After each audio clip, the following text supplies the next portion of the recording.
This week we read a portion of Vayeishev, and we read how Yosef's brothers take him, sell him for a slave, and Yosef is brought down to the land of Egypt. This was the beginning of the Jewish people going to the land of Egypt, and which ultimately brought about a 210-year period of hard labor, pain and suffering for the Jewish people.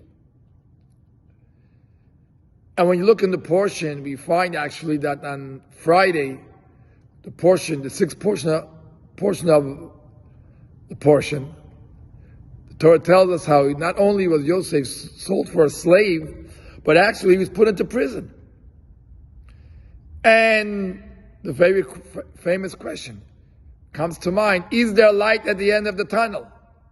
And we give a look, what day do we read that in the Torah? It's the first day of Hanukkah. And the answer is, of course, there's light at the end of the tunnel.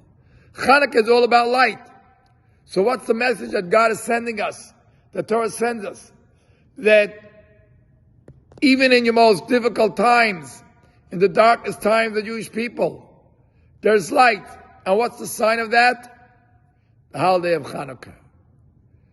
We know, unfortunately, many of our brothers and sisters still hostage. And many of us are asking the question, is there light at the end of the tunnel? Are they going to come home again free? And we have to take the lesson of Hanukkah. That the day that Yosef is thrown into prison, that's the day we light the Hanukkah candle to tell us, don't worry, there's hope, there's light, there's a future for the Jewish people.